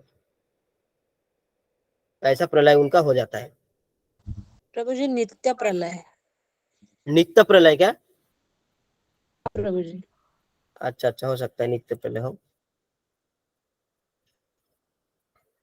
एक्चुअली मैंने पढ़ा था, लेकिन अभी मुझे याद नहीं आ रहा, मैं बताऊंगा, हो सकता है नित्य प्रलय हो। और आगे बता रहे, पैराग्राफ 5 में बता रहे, जब ब्रह्मा जी के रात्रि होते तब उच्च मध्य और निम्न लोकों के विनाशी प्रलय जल में निवासी प्रलय जल में अप्रकट अवस्था में डूबे रहते हैं। देखा अभी बताया था ना, जब रात्रि होते तो क्या होता है, प्रलय जल में डूबे रहते हैं, परंतु आध्यात्मिक दृष्टिकोण से बने रहते हैं, मतलब आध्यात्मिक दृष्टिकोण से बने रहते हैं, लेकिन वो अभी फिलहाल डूबे रहते हैं। जैसे मान लीजिए सो गए, हम लोग सोए रहते एक तरीके से, वो भी प्रलय जैसा ही है, हमें कुछ पता ही नहीं रहता हम कहाँ है नहीं है, लेकिन हम मरते नहीं है ना, हम एक तरीके से बेहोश जैसे पड़े रहते हैं, लेकिन हम मरते नहीं। इसी तरह वहाँ पे मतलब आध्यात्मिक दृष्टिकोण से अभी भी है वहाँ पे, है ना। हम सबके लिए हाँ अभी इंसान है, सो रहा है, लेकिन है, ऐसे नहीं कहा मर गया, नहीं, वो है लेकिन वो सोए हुए। और इसी अप्रकट अवस्था को अव्यक्त कहते हैं, और इसी अप्रकट अवस्था को अव्यक्त कहते हैं, यानी ये अव्यक्त है, अभी दिख नहीं रहा। आगे बता रहे, जब ब्रह्मा जी के जीवन का अंत होता है उस समय, एक सेकंड, हाँ, जब ब्रह्मा जी के जीवन का अंत होता है उस समय प्रलय के बाद जीव एक दूसरे प्रकार के अव्यक्त अवस्था को प्राप्त होते हैं, और इन 2 प्रकार के अव्यक्त अवस्था के अलावा एक और अव्यक्त अवस्था होती है जो आध्यात्मिक आकाश है। देखिए यहाँ पे बता रहे, यहाँ पे 3 प्रकार के बता दिया। एक तो रात्रि के समय हुआ, है ना, अव्यक्त है। उसके बाद ब्रह्मा जी का जीवन अंत में एक बार हुआ, है ना। और इसके अलावा एक और है जो कि आध्यात्मिक आकाश में, यानी हम लोग यहाँ से चले गए, यानी वास्तव में हमारा जो भौतिक जो अस्तित्व था वो खत्म हो गया। तो यहाँ पे 3 प्रकार के प्रलय की बात किया गया। ब्रह्मा जी का दिन वाला, रात होता है तो प्रलय होता है, उनका जीवन के अंत में प्रलय होता है। और जब हम लोग आध्यात्मिक जगत में चले जाते हैं उस समय हमारा पूरा प्रलय, हमारा दुकान पाट बंद करके हम लोग चले जाते हैं, वो प्रलय, 3 प्रलय। और जो हमारे शरीर में हर क्षण हो रहा है उसको इसमें नहीं बताया, लेकिन वो भी प्रलय है, क्योंकि देख हमारा सेल्स हमेशा खत्म होता है। अगर आप देखेंगे जो 5 साल पहले जो आदमी था, 5 साल बाद वो दूसरा आदमी है ना। वो आध्यात्मिक स्तर पर वो सेम ही है, लेकिन उनका शरीर अलग हो गया, तो उनका शरीर गया का, उनका हर सेल हर क्षण प्रलय हो रहा है। इसीलिए तो बोलते हैं ना, परिवर्तन हर सेकंड में परिवर्तन होते रहते हैं। हमारे शरीर बदल रहे हैं लेकिन हमें पता नहीं चलता। बहुत सारा चीज है ना जो हम अपने दृष्टिकोण से भी, अपने कॉमन सेंस को लगा के भी समझेंगे तो हमें बहुत सारा चीज समझ में आ जाएगा। कई बार बोलते हैं कि भगवान के मुंह में इतना बड़ा ब्रह्मांड कैसे आ सकता है, क्यों नहीं आ सकता। ये तो हमारे मुंह, सबके मुंह में ब्रह्मांड है। मुंह खोलेंगे करोड़ों करोड़ों करोड़ों करोड़ों बैक्टीरिया है, तो हो गया ना। फिर उस हिसाब से देखे तो हम तो भगवान के दृष्टिकोण हम लोग बैक्टीरिया से भी छोटे हैं, तो क्यों नहीं आ सकते। बहुत मतलब कॉमन सेंस लगा के भी सोचेंगे ना लोग तो निकल सकता है, लेकिन लोगों को एक्चुअली समझना नहीं है। हमारे मुंह में कितना सारा बैक्टीरिया है, तो फिर कैसे नहीं आ सकता। तो ऐसे मतलब लोग तर्क देते हैं। आगे का पैराग्राफ में देखते हैं। इस आध्यात्मिक आकाश में अनेक लोग हैं जो ब्रह्मा जी के जीवन के अंत में होने वाला भौतिक ब्रह्मांड के प्रलय के बाद भी शाश्वत रूप से बने रहते हैं। यानी जो आध्यात्मिक जगत में जितने भी लोग है ना, वो ब्रह्मा जी के जीवन का अंत हो गया, ये भौतिक ब्रह्मांड खत्म हो गया, लेकिन जो आध्यात्मिक वाले ब्रह्मांड है वो अभी भी बने हैं। वो और खतरनाक है, मतलब वो और मतलब लंबा है, ये सब बने रहते हैं, तो शाश्वत है बेसिकली, क्योंकि आध्यात्मिक है। और आध्यात्मिक चीजों का कभी नाश नहीं होता है, चाहे वो आत्मा हो परमात्मा जो भी हो, कभी नाश नहीं होता। भौतिक ब्रह्मांड अनेक है और प्रत्येक ब्रह्मांड का एक अलग अलग ब्रह्मा है। भौतिक ब्रह्मांड जो है बहुत सारा है और अलग अलग ब्रह्मांड के अलग अलग ब्रह्मा है। जैसे एक बार मीटिंग में बुलाया था ब्रह्मा जी को, तो ब्रह्मा जी गए गेट के पास, तो बोले मैं आ गया, तो बोले रुको यहाँ पे मैं पूछ के आता हूँ। तो फिर बोले कि ब्रह्मा जी आए, तो आप भगवान बोलते ठीक है पूछ के कौन सा ब्रह्मा है। तो फिर यहाँ पे आए, बोले बताइए कौन सा ब्रह्मा है आप। कौन से ब्रह्मा, ब्रह्मा हूँ मैं, ब्रह्मा कौन से ब्रह्मा, जाके बोलो। बोले नहीं नहीं बहुत सारे ब्रह्मा, आप बताइए कौन से ब्रह्मा है। तो फिर बोले चलो ठीक है बोल देता। बोलता बहुत बताइए भौतिक ब्रह्मांड वाले पृथ्वी लोक का मैं ब्रह्मा आया हूँ, 4 मुख वाला। फिर जाके बोलते, फिर अंदर जाते हैं, देखते अरे इसमें तो और भी बहुत सारे ब्रह्मा ब्रह्मा है। तो हर एक ब्रह्मांड का अलग अलग ब्रह्मा है, सब जगह है। इसलिए ब्रह्मा भी वहाँ पे मोहित हो जाते हैं। जब गाय चुराते हैं उस समय भी एक बार मोहित हो जाते हैं, उसमें देखते बहुत सारे ब्रह्मा आके भगवान के सामने सब बैठे हुए। अब लिटिल कृष्ण वाले में देखेंगे जब होता है तो बहुत सारे ब्रह्मा सामने बैठे होते हैं। तो ये जो अलग अलग ब्रह्मांड है उसका अलग अलग ब्रह्मा है। ये जब शास्त्र पढ़ेंगे ना तभी पता चलेगा। हमको किसी को भी पता नहीं था पहले, लेकिन जब शास्त्र पढ़ते तो धीरे धीरे पता चलता है फैक्ट के बारे में, क्या फैक्ट है। आगे बता रहे यह समस्त भौतिक ब्रह्मांड मिलकर भी भगवान के विभूति का सिर्फ 1/4 ही है और बाकी 3/4 विभूति आध्यात्मिक जगत है। यानी ये तो पहले मत अनगिनत है, लेकिन उसके बाद भी अगर जितना है ना वो भगवान के 1/4 ही है, समझिए। मतलब 3-4 भाग का 1 भाग के बराबर है, और बाकी जो 3 भाग है वो और कितना होगा समझिए। जब बता रहे 4 भाग का सिर्फ 1 भाग में हम इतना इतना कुछ है, बाकी 3 भाग तो आध्यात्मिक है। जैसे पृथ्वी का बोलते हैं ना कि 70 कितना परसेंट पानी है, 72 या 75% पानी है, और बाकी एकदम देखते कितना जमीन है कितना जमीन है, उसके बाद में सिर्फ 25% है। तो फिर पानी कितना होगा, समुद्र कितना बड़ा होगा। तो ऐसे है, तो भगवान का ये जो ऐसे ही है, मतलब 4 भाग का 1 भाग तो सिर्फ ये है विभूति का, है ना, और बाकी आध्यात्मिक जगत कितना बड़ा होगा हम सोच भी नहीं सकते। पैराग्राफ ये एक्चुअली 6 है।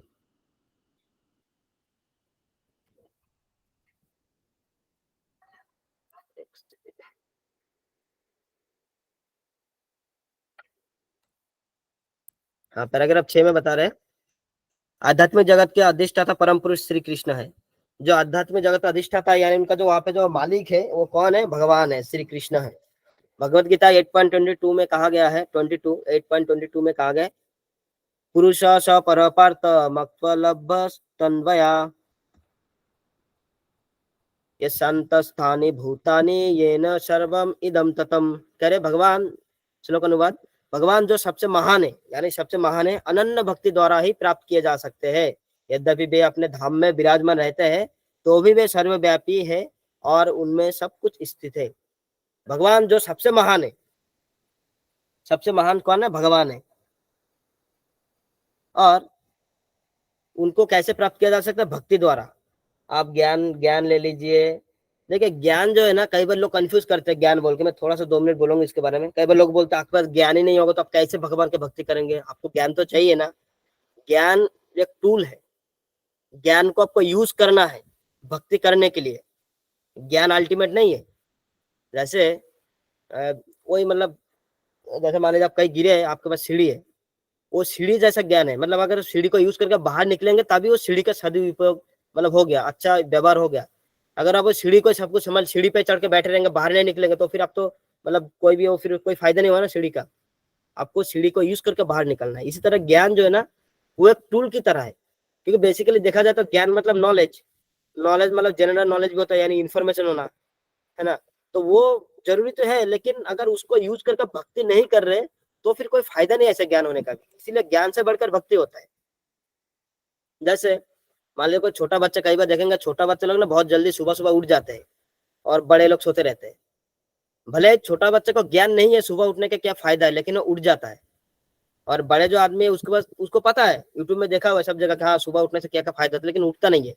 अब बताइए, बच्चे को ज्ञान नहीं है और बड़े को ज्ञान है, लेकिन फिर भी उठ नहीं रहा, तो फायदा किसको मिल रहा है? फायदा उस बच्चे को मिल रहा है। उसके बाद ज्ञान ना होते हुए भी वो क्रिया कर रहा है, जिसके कारण से उसको फायदा मिल रहा है। और ये जो बड़ा है, इसके बाद ज्ञान होते हुए भी कुछ नहीं कर रहा है, इसीलिए इसको फायदा नहीं मिल रहा है। तो फिर ज्ञान होने का फायदा क्या हुआ? इसीलिए ज्ञान जो है ना, वो भक्ति से मतलब भक्ति जो ज्ञान से बहुत ऊपर है। आपको ज्ञान हो गया भगवान ये है तो भक्ति करिए। फिर अगर आप भक्ति नहीं करेंगे तो फिर ज्ञान होने का फायदा ही क्या हुआ? इसीलिए ज्ञान को यूज किया जा सकता है, यूज किया जाना चाहिए, तब देखोगे। नहीं तो ज्ञान योग ये वो कुछ नहीं फायदा। जब तक भक्ति नहीं करेंगे, आप सरेंडर नहीं करेंगे, तो ज्ञान एक शुष्क ज्ञान बन के रह जाएगा। हाँ मुझे पता है, मुझे सब पता है। क्या बुक डिस्ट्रीब्यूशन में जाते तो हाँ मुझे सब पता है। आप कुछ करते कुछ छोड़े, 4 नियम पालन करते, नहीं नहीं नहीं उतना कहा करते, हम पढ़ चुके, हम सब गीता पढ़ चुके, तो ऐसे हो जाएगा। फिर कोई फायदा नहीं है ऐसे ज्ञान होने का। आपको सारे पता है सबको, लेकिन आपने एग्जाम को लिखा ही नहीं, आपको मार्क मिला ही नहीं, आपने पास हुआ ही नहीं, तो फिर आपको सब याद करके फायदा क्या हुआ? ऐसे समझे।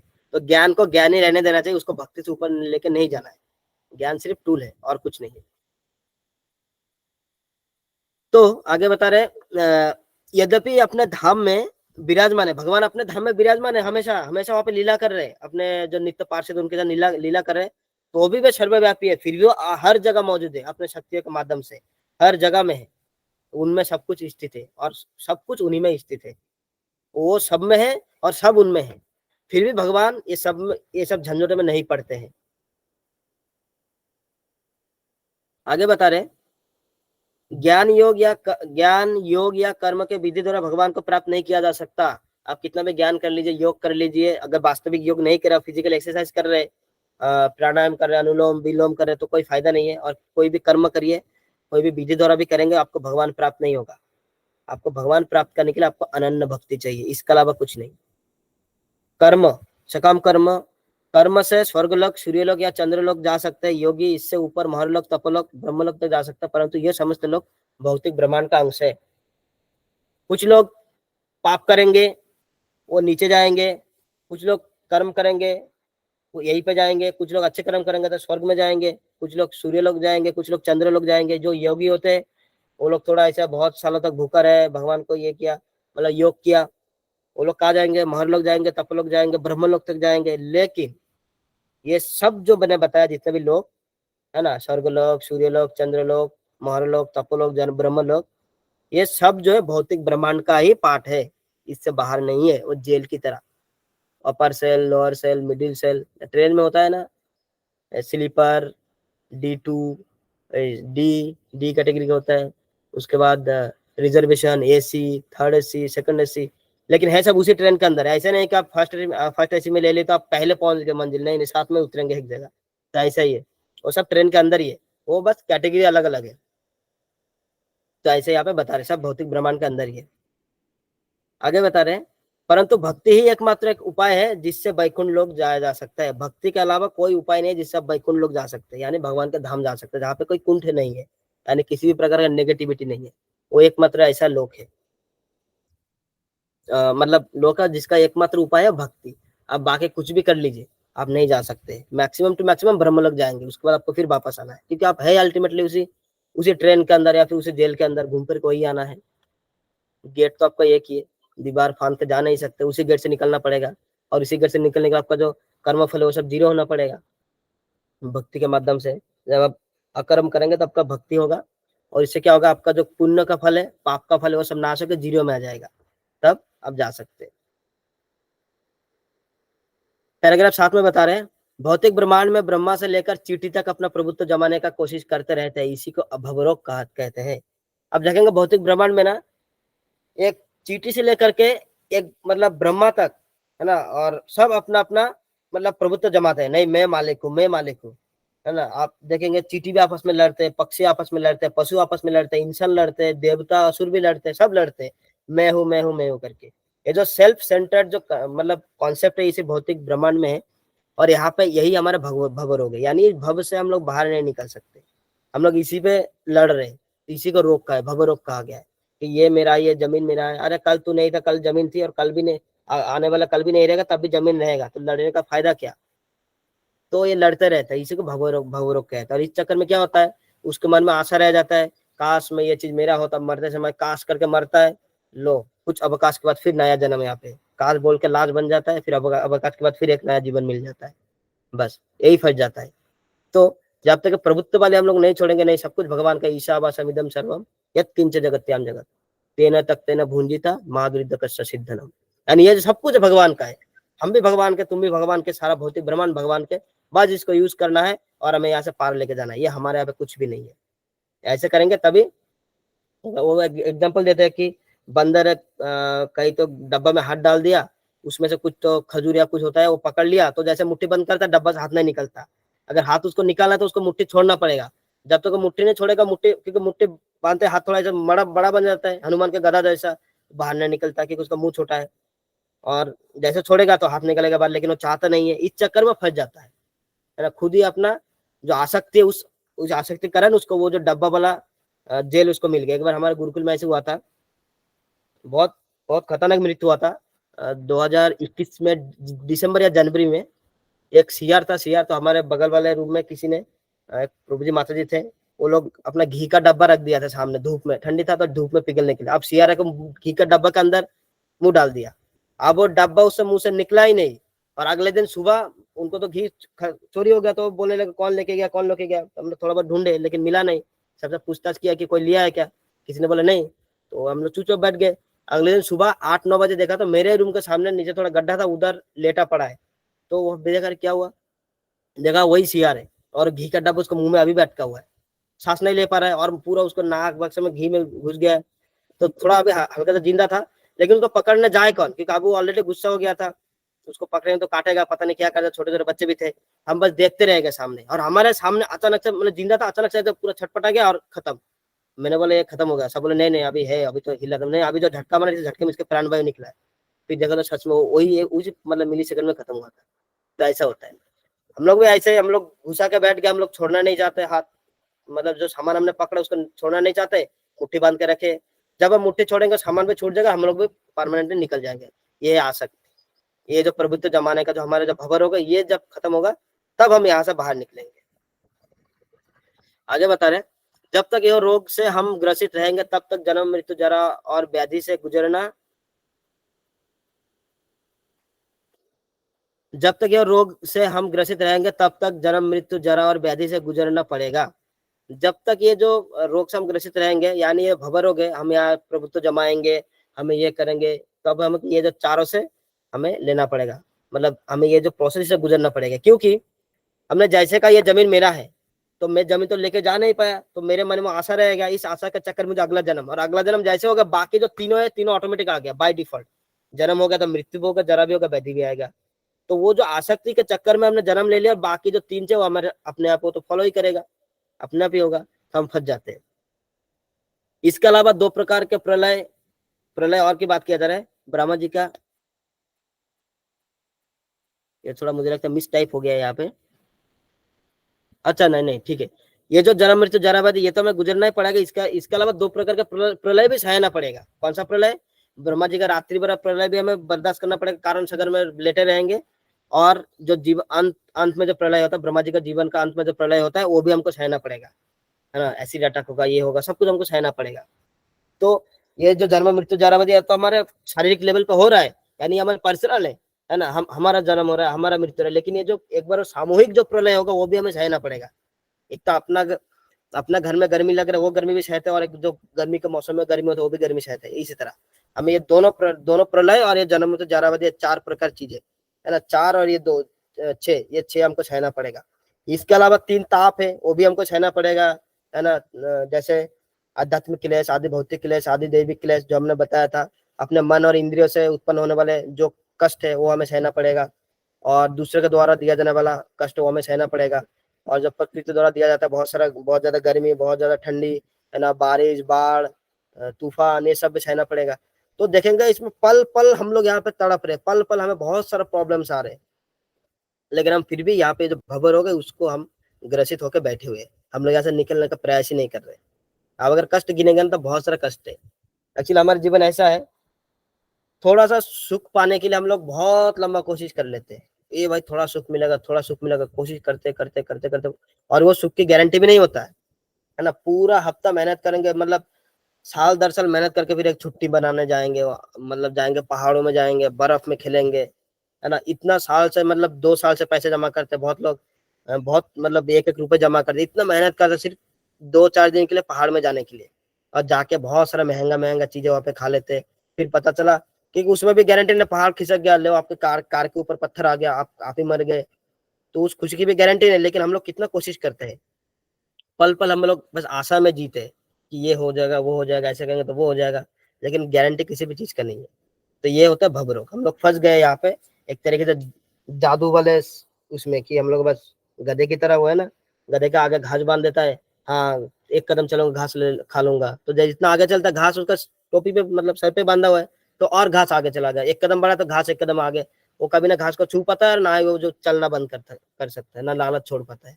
हम लोगों का भी ऐसा ही है, हम बस मेहनत करे जा रहे, करे जा रहे, करे जा रहे, लेकिन वो सुख पता नहीं कब आएगा, नहीं आएगा। इतना कुछ देखने के बाद भी हम लोग कोई सीख नहीं लेते हैं। इसलिए हमें शास्त्र पढ़ना चाहिए, जिससे हमें वास्तविकता समझ में आती है। हमने देखा पैराग्राफ सब ठीक है। आगे बता रहे, यदि हम इन प्रलयों से बचना चाहते हैं तो बचना चाहते हैं, भवरोग से बचना चाहते हैं, जन्म मृत्यु की प्रक्रिया से बचना चाहते हैं, तो हमें आध्यात्मिक लोकों में प्रवेश करना पड़ेगा, जहाँ हम भगवान के साथ रह सकते हैं। तो यहाँ पे सिंपल है, अगर हमें प्रलय से बचना है, भवरोग से बचना है, जन्म मृत्यु की जो प्रक्रिया है जरावधि, इससे बचना है, तो हमें आध्यात्मिक लोक में प्रवेश करना पड़ेगा। उसके लिए हमारे पास भक्ति वाला आइडेंटिटी कार्ड होना चाहिए, नहीं तो हमें वहाँ पे एंट्री नहीं मिलेगा। तो इसके लिए हमें भक्ति करना पड़ेगा, सिंपल। आगे बता रहे, भगवान कृष्ण के सॉन्ग्स इन प्रत्येक आध्यात्मिक लोकों का अधिष्ठाता है, और हम अपनी आराधना के अनुसार उन लोकों को प्राप्त करते हैं। जैसे मथुरा कृष्ण का भक्ति करने से, मथुरा कृष्ण का पूजा करने से मथुरा लोक को प्राप्त होंगे, और द्वारका कृष्ण का आराधना से द्वारकापुरी प्राप्त होगी। अलग अलग कृष्ण, जैसे कोई मथुरा कृष्ण, कोई द्वारकापुरी, तो ऐसे जैसे करेंगे तो हम अलग अलग वैसे ही धामों में जाएंगे, उस भाव से हम उनकी सेवा करेंगे। जैसे कोई वात्सल्य प्रेम में भगवान से प्रेम करते हैं, उनको माता का स्थान मिलेगा। जैसे पुतना को माता का धात्री का स्थान मिला है। कोई भगवान को दोस्त मान के प्रेम करेंगे तो भगवान ऐसे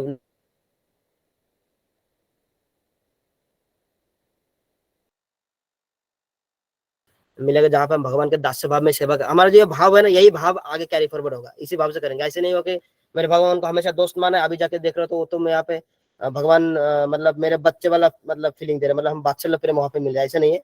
जो फीलिंग से, जिस प्रकार से भक्ति अब यहाँ पे करेंगे, उसी प्रकार से आपको भक्ति वहां पे करने को मिलेगा। अलग अलग लोगों में अलग अलग प्रकार से भगवान आपको आनंद प्रदान करेंगे।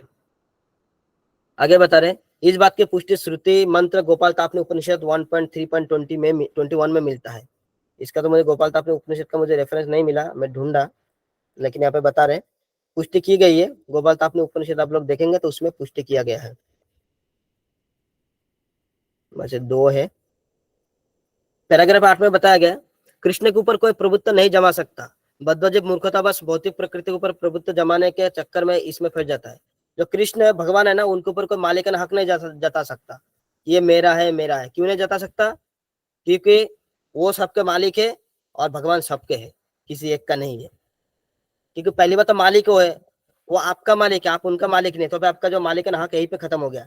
दूसरा, आप वो मेरा है ऐसा क्यों नहीं कह सकते, कि कोई सबका है, और जो सबका है वो एक का किसी तरह थोड़ी हो सकता है। जैसे गांव का कोई भी चीज होता है, वो किसी एक आदमी नहीं बोल सकते ये मेरा है, ये पूरा गांव का है ना। इसी तरह क्योंकि भगवान सबके हैं।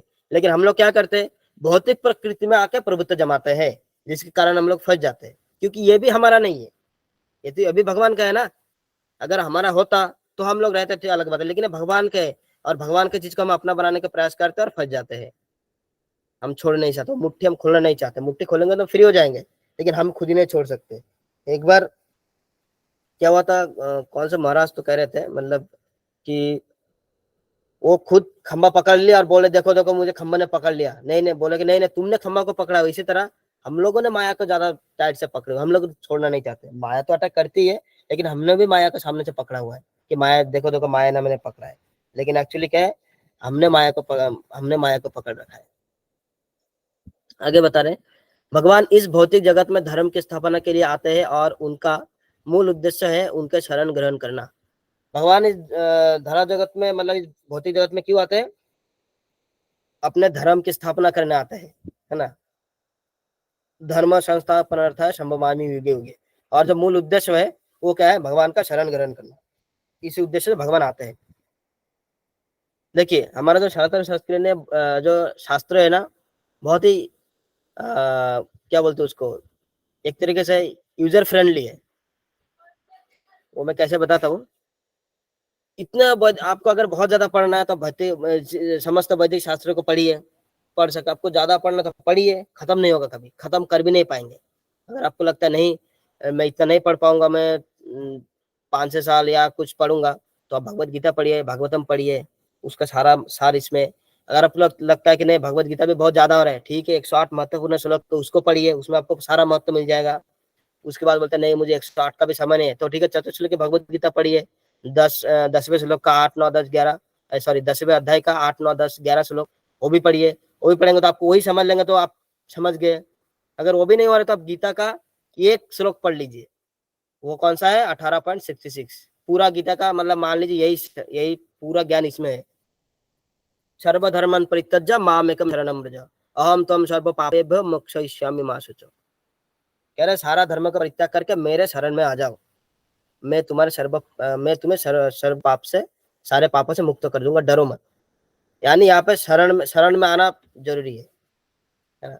आप शरण में आ गए तो आपका ऑटोमेटिक सब चला जाएगा, आपका सारा धर्म छूट जाएगा, सब कुछ छूट जाएगा। एक बार आपने शरण ग्रहण कर लिया तो आप अगर पूरा श्लोक भी नहीं करना चाह रहे कि ठीक है आप शरण ग्रहण करिए, बाकी सब कुछ छोड़ दीजिए, ऑटोमेटिक हो जाएगा।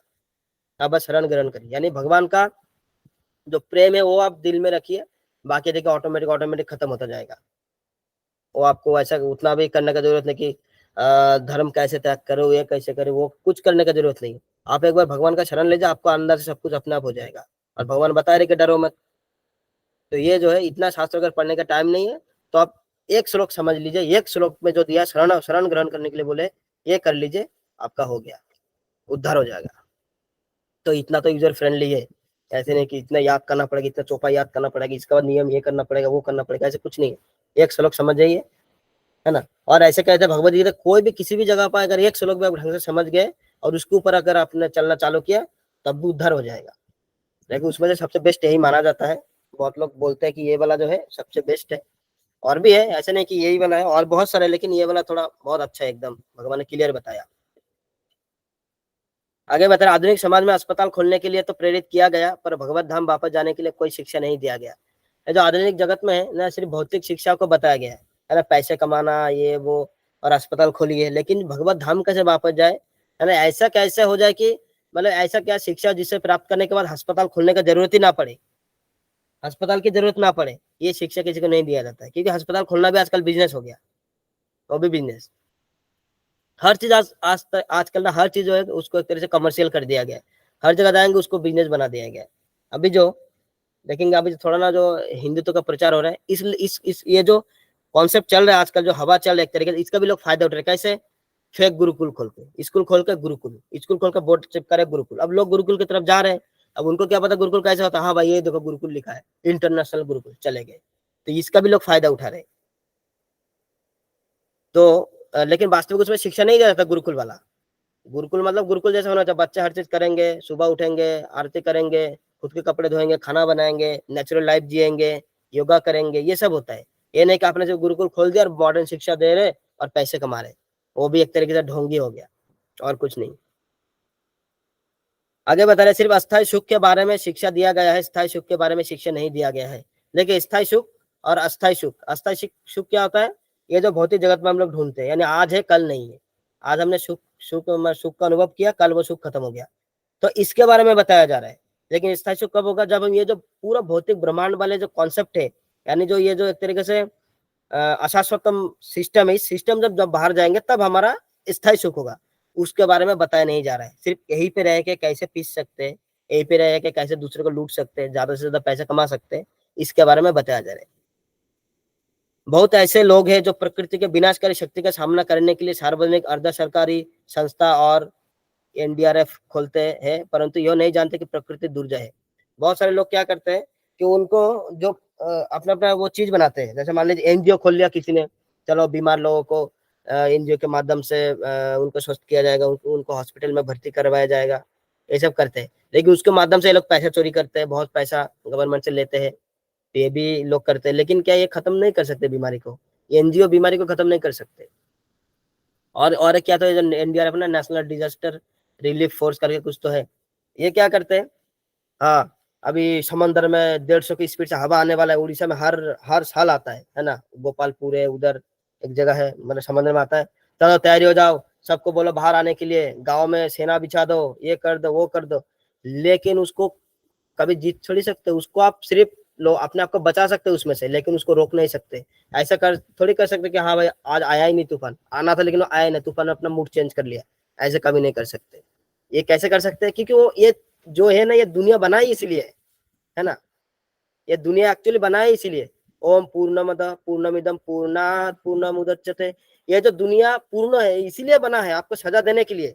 तो आप इससे बचना मतलब इससे बच के निकल जाना। आप अगर जेल के अंदर रहेंगे और बोलेंगे ठीक है मैं जेल के अंदर रहूंगा, लेकिन जेल के जो सड़ी गली सब्जी नहीं खाऊंगा, तो नहीं हो सकता है, आपको खाना ही पड़ेगा, नहीं तो मर जाएंगे। इसी तरह अगर आप भौतिक जगत में रहेंगे, आप बोलेंगे नहीं नहीं ऐसे नहीं करूंगा, तो आप जी नहीं सकते। आप कैसे करेंगे, आप थोड़ी ऐसे मतलब रूल रास्ते में चलेंगे और बोलेंगे मैं ट्रैफिक नियम जो रूल्स है उसको नहीं मानूंगा, आपको मानना ही पड़ेगा, नहीं तो डंडा पड़ेगा। तो ये इसको खत्म नहीं कर सकता। खत्म करना मतलब हो गया अपने आप को यहाँ से लेके जाइए। ये जो कमरा है, ये कमरा बहुत डेंजर है, यहाँ पे घुसेंगे तो आपको खतरा सहना ही पड़ेगा। आप अगर कोई खतरा नहीं सहना तो आप कमरे से निकलिए, कमरे में घुसिए मत, अगर घुस गए तो निकलने का प्रयास करिए। तो ये सब के बारे में शिक्षा देना एक्चुअली वास्तविक शिक्षा है।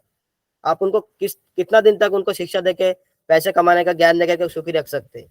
अगर ऐसा होता तो देखेंगे आजकल जो हमारा सिटी है बेंगलोर सिटी, उसमें सब पढ़े लिखे, ये है सबसे ज्यादा सुसाइड वहां पे होता है, सब पढ़े लिखे लोग हैं, फिर भी कितना लोग मर रहे हैं। आजकल हर चीज बढ़ रहा है, हर जगह क्राइम बढ़ रहा है, डाइवर्स बढ़ रहा है, मर्डर बढ़ रहा है ना, ये बोलते करप्शन बढ़ रहा है। तो क्या शिक्षा दे रहे हैं, फिर कुछ शिक्षा नहीं दे रहे, हम सिर्फ पैसा कमाने का तरीका सिखा रहे हैं।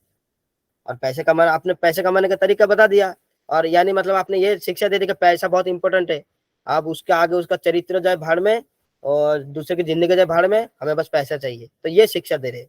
तो ये एक्चुअली शिक्षा नहीं है, ये सिर्फ अपने दूसरे को लूटने का और अपना कैसे जीवन के स्टैंडर्ड बढ़ाया जाए, है ना, कैसे यहाँ पे फंसा जाए, इस तरीके का ज्ञान दिया जा रहा है। इसको वास्तविक शिक्षा नहीं कह सकते, वास्तविक ज्ञान भी नहीं कह सकते। आगे बता रहे अनेक गीता के पंडित ऐसे मिलेंगे जो भगवत गीता का दुष्प्रचार करके भौतिक उपलब्धि हासिल करना सिखाते हैं, परंतु प्रकृति को कैसे शांत किया जाए वे नहीं बताते। बहुत सारे आपको ऐसे गीता पंडित मिलेंगे कि गीता से बता देंगे ये ऐसे पैसे कमाओ, बिजनेस गीता, बिजनेस योगा, ये वो दुनियादारी, है ना, लेकिन जो वास्तविक चीज इसमें भगवान ने दिया है वो चीज को ये लोग नहीं बताते कि भगवान ने क्या कहा है। भगवान में देखेंगे अरे मैंने क्या बोला तू क्या बोल रहा है, तो ऐसे सिचुएशन तो है। इसलिए देखेंगे हर जगह गीता को दुष्प्रचार किया जाता है, नहीं गीता में ये कहा, गीता में कहा गया कि कर्म करो, कर्म करते जाओ, ये वो। लेकिन कर्म कौन सा करना है, बहुत सारे प्रकार के कर्म हो सकता है। कर्म बेसिकली एक क्रिया है, और क्रिया को एक्शन कहा जाता है। कोई भी चीज के आगे इंग्लिश में कोई भी मतलब क्रिया के आगे आईएनजी लगा दे तो मतलब कोई भी, बहुत सारी क्रिया है। मर्डर भी एक क्रिया है, ऐसे कर्म थोड़ी करना है। थप्पड़ मारना भी एक क्रिया है, स्लैपिंग आईएनजी लग गया तो क्रिया बन गया, ऐसे थोड़ी करना है।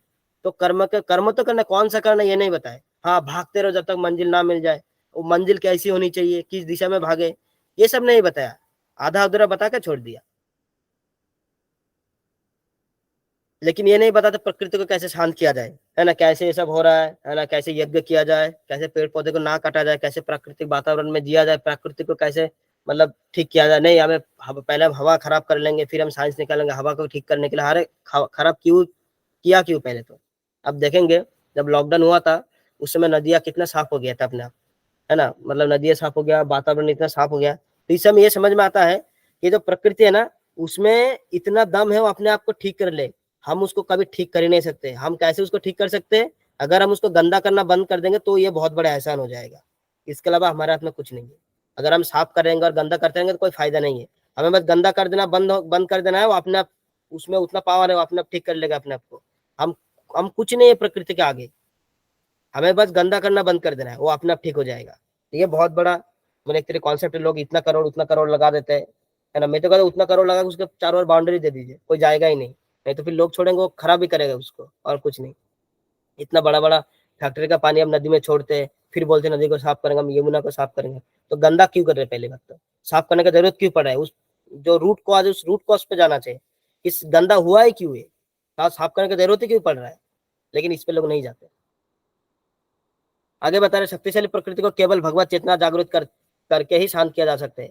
जब तक भगवत चेतना को मतलब जागृत नहीं करेंगे, यानी भगवत चेतना मतलब ये भगवान का है सब संपत्ति, जब आप समझेगा हाँ भाई भगवान का है, तब आप इस चीज को आप सावधानी से रख सकते हैं। नहीं तो इसका आप शोषण नहीं करेंगे। जब तक किसी भी चीज से हमारा रिलेशन नहीं निकलता ना, कुछ भी चीज देखिए, जैसे मैंने सिंपल बाइक लीजिए, जब हमारा बाइक हाँ ये हमारा बाइक है उस अच्छे से रखते हैं, और जब पता चले दोस्त का बाइक किसी और का बाइक चला और अगर के चला खराब हो ना, तो मेरा क्या जा रहा है, क्या बोलते फैक्ट्री का माल गड्ढे में डाल, वैसा वाला सिचुएशन। लेकिन भगवत चेतना जब जागृत होगा तब हम उससे संबंध बनाएंगे अपना, ये भगवान का है, यानी इसका हमें ध्यान रखना है। और अगर इसका हमने कोई दुरुपयोग किया तो हमें पाप लगेगा, ये पाप का डर होना चाहिए। पाप का डर जब तक नहीं रहेगा तब तक सब बर्बादी करेगा। आगे बता रहे हैं भगवद गीता 7.14 में कहा गया है, देवी हृषय गुणमयी मम माया दुरत्तया मामेव ये प्रपद्यन्ते माया मेताम तरन्ति ते। प्रकृति का तीनों गुणों वाली मेरी इस दिव्य शक्ति को पार पाना कठिन है, किंतु जो मेरे शरणागत हो जाते हैं वे सरलता से पार कर जाते हैं। बिना शरणागत होके जो प्रकृति का तीनों गुण वाला जो ये है दैवी शक्ति है, दिव्य शक्ति, इसको पार नहीं पा सकता। इसके लिए आपको भगवान का शरण ग्रहण करना पड़ेगा। बिना शरण ग्रहण करे आप पार पा नहीं सकते, क्योंकि वो जो पार करने वाला भगवान ही है। आप उसको जाके नदी किनारे जाके आप नाविक को हड़का देंगे तो आप नाविक है मैं नहीं पार कर रहा तुझे, क्योंकि वहां पर आपको वहां पर उनको प्रेम से बोलना है भाई मुझे पार कर दो। इसी तरह हमें भगवान से प्रेम करना है, भगवान की भक्ति करना है, ताकि वो हमें पार करा दे। इसके अलावा आप कितना भी प्रयास कर लीजिए आप बन जाएंगे इसमें, है ना, रजो तमो सतो गुणों में बन जाएंगे। हमें इस तीनों गुणों से ऊपर उठना है। मम माया दुरत्तया, यानी भगवान अपने माया से दूर कर देंगे, आप नदी के किनारे तक जा ही नहीं पाएंगे, आप यही भटकते रह जाएंगे, है ना, जब तक शरणागति नहीं ग्रहण करेंगे। आगे बता रहे हैं इस मंत्र में श्री ईशो उपनिषद सिखाती है, इस मंत्र में श्री ईशो उपनिषद संभूति यानी परम पुरुष भगवान तथा विनाश नश्वर भौतिक जगत दोनों को जानना चाहिए। केवल भौतिक जगत का ज्ञान पर्याप्त नहीं है, क्योंकि यह विनाशशील है।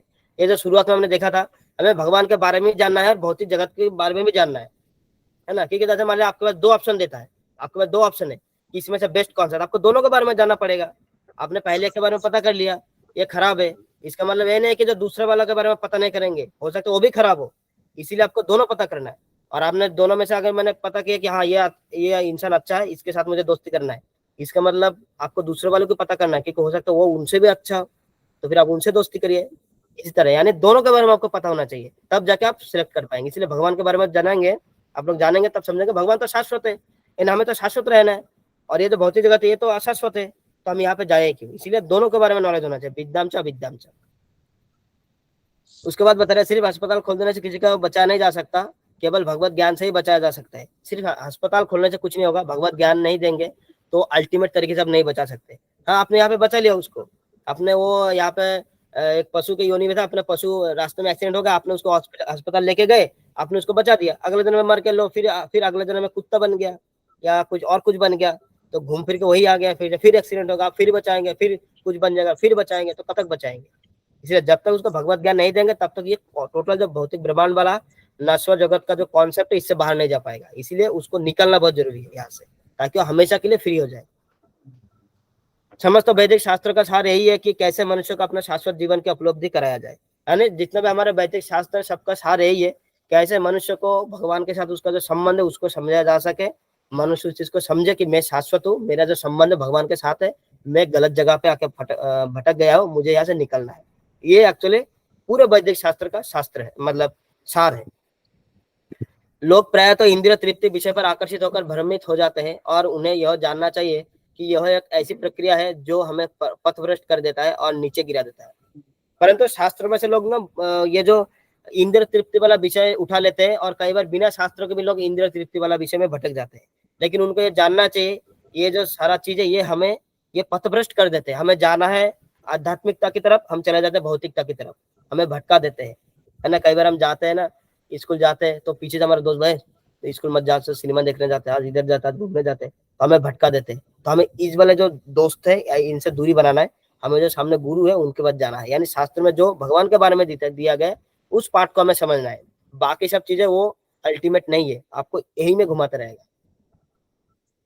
आगे बता रहे हैं लास्ट जो हमारा पॉइंट है वो है अतएव हम अपने आप को तथा अपने संगी को सही ढंग से बचाना चाहिए, यानी हमें अपने आप को भी बचाना है, अपने संगी को भी बचाना है। यानी जो हमें बोल रहा है कि नहीं तुम स्कूल मत जाओ, आज तुम सिनेमा चलो, हमें तो जाना ही है गुरु के पास, उसको भी साथ में ले जाना है, अपना कोशिश कर देना है, नहीं जाए अलग बात है, लेकिन हमें कोशिश करना चाहिए। यानी हमें किसी को अगर उपकार करना है, किसी को अगर हमने परोपकार करना है तो हमें उसको आध्यात्मिक चीजें देना है, उसको कंबल नहीं बांटना है, ना ही उसको पैसा देना है, ना ही उसको गलत चीजों में उसको उत्साहित करना है। हमें उसको आध्यात्मिक चीजें देंगे तभी उसका सही ढंग से उद्धार हो जाएगा, सही ढंग से बचाना। वैसे तो देखने में लगता हाँ हमने वो बेचारे को ठंडा लग रहा था, हमने तब उसको आध्यात्मिक वाला चादर नहीं देंगे तब तक उसका जो वास्तविक जो इतना क्लेश चल रहा है दुनिया में भौतिक शरीर प्राप्त करने के कारण, उससे वो नहीं बच पाएगा। तो हमें उसको आध्यात्मिकता की ओर लेके जाना है जो कि वास्तविक बचाना कहलाता है। आगे बता रहे यदि हमें जन्म मृत्यु के चक्र से बचना है तो भगवान के भक्ति में करना पड़ेगा, इसमें कोई समझौता नहीं हो सकता क्योंकि यह अनिवार्य है। हमें अगर जन्म मृत्यु के चक्र से निकलना है तो हमें भक्तिमय सेवा के अलावा कोई उपाय नहीं है। हमने पहले भी देखा कोई ज्ञान कांड, कोई योगा, कोई ये वो, कोई सिद्धि, कुछ काम नहीं आने वाला, सिर्फ भक्तिमय सेवा ही करना पड़ेगा। सेवा और भक्ति के साथ, अब भक्ति के अलावा बिना ऐसे दिखावे की सेवा कर देंगे तो नहीं काम होगा, भक्ति के साथ सेवा करना है जिसको वास्तविक प्रेम कहा जाता है। यानी प्रेम करेंगे भगवान से तो ही हम पार पाएंगे, और इससे कोई समझौता नहीं होना चाहिए। ये नहीं करेंगे, वो नहीं करेंगे, थोड़ा कर लेते, नहीं, ये सब नहीं, कोई समझौता नहीं, आपको करना ही पड़ेगा क्योंकि इसके अलावा उपाय भी नहीं है, अनिवार्य है क्योंकि हमारा कर्तव्य है, यह हमारा धर्म है सेवा करना। जब हमको सेवा करना ही पड़ेगा तो हम क्यों नहीं अल्टीमेट जो सबसे बड़े महान है उनका सेवा क्यों नहीं करें। कुत्ते का सेवा करके क्या फायदा मिलेगा, इससे बढ़िया कि मनुष्य का सेवा करें, उससे भी क्या फायदा मिलेगा, इससे बढ़िया कि हम देवता का करें, उससे भी क्या मिलेगा, इससे बढ़िया हम भगवान का करें क्योंकि भगवान सबसे ऊपर है। तो भगवान का सेवा जैसे करेंगे तो बाकी सब ऑटोमेटिक शांत हो जाएगा, ठीक है। आपने फिर बाकी सब उनके अंश है, आपने जैसे भगवान को सेवा कर, जब बाकी धीरे धीरे सब आपको देखेंगे, फिर धीरे धीरे वो भी आपकी तरफ आकृष्ट होते रहेंगे। ऐसा ना पेड़ के जड़ में आप सींचेंगे तो सारा टहनियों को मिल जाता है। इसी तरह जब आप भक्ति में जाएंगे, भगवान की सेवा करेंगे तो धीरे धीरे आपके फैमिली मेंबर्स, आपके दोस्त, आपका आस पड़ोस भी धीरे धीरे जुड़ने लगते हैं, तो ये हो जाएगा फिर वास्तविक सेवा। तो बहुत बहुत धन्यवाद आप सभी भक्तों का। आज टाइम तो थोड़ा लंबा हो गया, 1.5 घंटा हो गया, ठीक है। क्या करें, अभी एक मंत्र हमने कंप्लीट कर दिया, कल हम देखेंगे 15, स्कूल में सब ठीक है। तो आज प्रश्न उत्तर नहीं लेंगे, हो सके तो हम लास्ट में आप लोग लिख के रख सकते हैं, लास्ट में हम कभी एक दिन एक्स्ट्रा प्रश्न उत्तर कर देंगे, इतना लंबा टाइम हो रहा है, ठीक है। तो वन सेकंड, बहुत बहुत धन्यवाद। एक बार अपने अपने स्थानों पर रहकर दोनों हाथ ऊपर करिए और साथ में बोलिए हरे कृष्णा हरे कृष्णा हरे राम हरे हरे। जगत गुरु श्री प्रभुपाद की जय। हरि बोल। हरे कृष्णा। हरे कृष्ण प्रभु। हरे कृष्ण प्रभु जी। हरे कृष्णा। ये कौन सा मंत्र है? ये मंत्र 14 है। अभी मैं आप लोगों को पीडीएफ भेज देता हूँ, सबको चला जाएगा, ठीक है। ये